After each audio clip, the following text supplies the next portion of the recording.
반도체를 지금 좋게 보는 거는 당연합니다. 그런데 이번에 종전이 나왔죠. 저희가 지난 주간부터 종전에 대한 게시물을 올리면서 종전을 준비해 왔는데요. 이것을 진짜 어떻게 수익으로 전환할 수 있는지 이 방법에 대해서 좀 얘기해 보도록 하겠습니다. 포인트는 수급의 일부 이동은 있을 수 있다. 저희 주도주는 시총도 굉장히 크고 큰 흐름이지만 사실 종전 수혜주는 작아요. 많이 눌려 있고 앞으로 좋아질 여지는 크기 때문에 빠르게 움직일 수 있다는 것을 생각한 겁니다. 일단 이란 종전과 관련해서 매크로가 개선되는데 핵심적으로 볼 수 있는 회사는 재건의 건설과 유가 하락과 관련된 전력주와 항공주 정도가 되겠죠. 반도체나 기파는 계속 좋습니다. 고유가 때도 좋았어요. 그러니까 이런 업종은 우리가 평소에도 말씀을 드리니까 좀 다른 업종을 얘기를 해볼게요.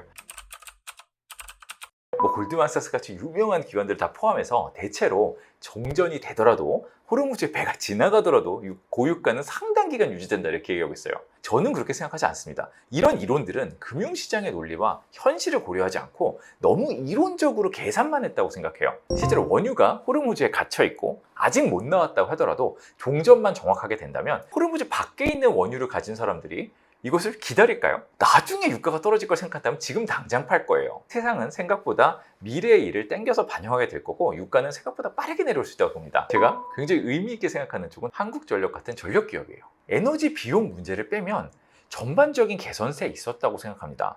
원전 비중이 올라오고 있었어요. 예전에는 우리가 막 탈원전도 얘기했었잖아요. 원전 비중이 낮아질 뻔했는데 다시 많이 올라왔어요. 우리나라의 팀 코리아의 해외 원전 수출이나 이런 거에 대한 기대가 옛날보다 많이 높아져 있죠.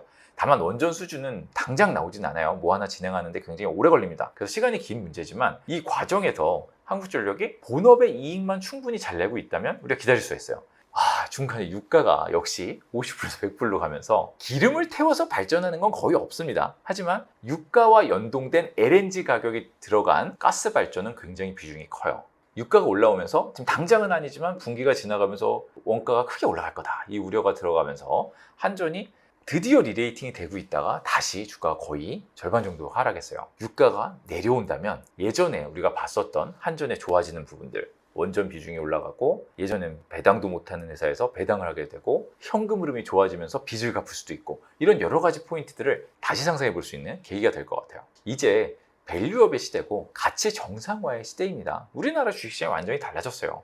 이 회사도 밸류업을 하고 있었습니다. 그런데 그 과정에서 매크로 이슈를 맞아서 한 번 더 뒤로 갔던 거죠. 예전처럼 똑같이 보는 거는 아니라고 생각합니다. 전쟁이 끝났으니까 파괴된 걸 재건한다. 가장 심플하게 와닿죠. 여기서 우리나라 기업들이 특히 중동에 익스포저가 많고 우리가 해외 건설 경쟁력이 높기 때문에 또 의미가 있어요. 중동에서 화공 플랜트, 정유 관련, 가스 관련 가장 많이 하는 회사 삼성 엔지니어링, 옛날 이름이죠. 지금은 삼성 E&A입니다. 이란에서 가장 많이 하는 으로 유명한 데 어디죠? 우리가 중동 전쟁을 할 때 막 폭격 뉴스 중에 사우스 파르스 가스장 이런 얘기 막 들으셨을 거예요. 그 바로 대림산업입니다. 지금의 DL, ENC가 되겠죠. 그 외에 현대건설, 대우건설, GS건설, 해외건설이 가능한 모든 회사들이 재건의 수혜가 일부 가능성이 있겠죠. 전쟁의 양상을 보면 이란이 이스라엘과 미국과 싸웠지만 사실 이란이 가장 많이 폭격한 나라가 UAE라고 합니다. 좀 황당한 일인데 이란이 중동을 많이 공격했어요. 그래서 중동의 각국이 파괴됐습니다. 이란만 재건하는 게 아니에요.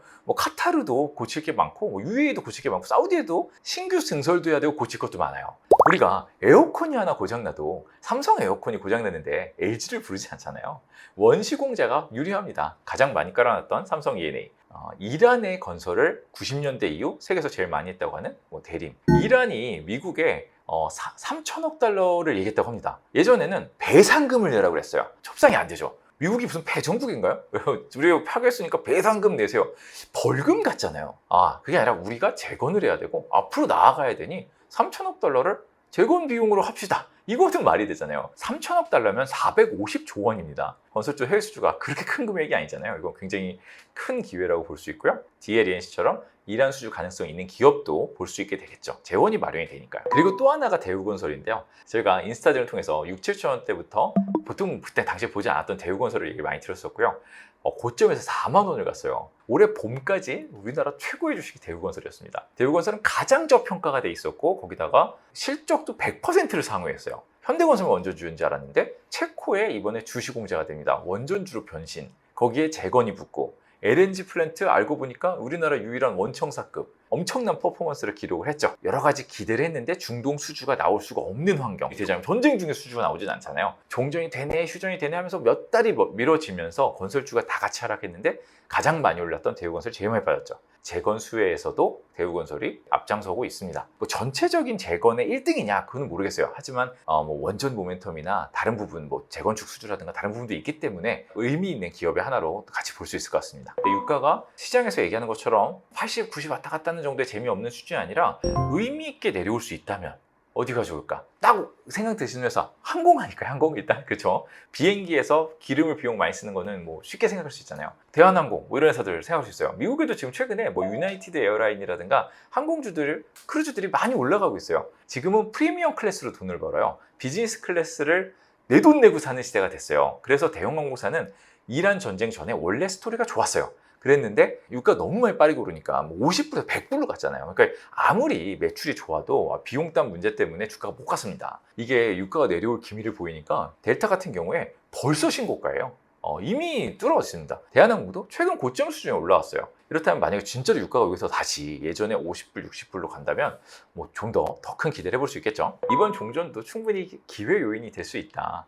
그렇다고 우리가 뭐 기존 주도주 우리가 좋아했던 기업들 다 팔고 이거 사서 뭐 끝까지 가자 이거 아니잖아요. 뻗어나갈 수 있는 한계가 있을 수 있어요. 이들 기업이 뭐 AI 뭐 성장 수준은 아니잖아요. 그런데 이들의 밸류에이션 상에서 굉장히 낮은 영역에 있고 이란 전쟁에 의해서 굉장히 주가가 상대적으로 눌려있는 부분, 이 부분이 돌아올 수 있다. 이 회사들이 본연의 경쟁력, 본연의 구조적 개선이 그전에도 있었다. 이 부분이 유가로 인해 눌려있던 부분, 다시 재성장의 구도로 가는 부분을 우리가 기회로 볼 수 있다 이런 거고요.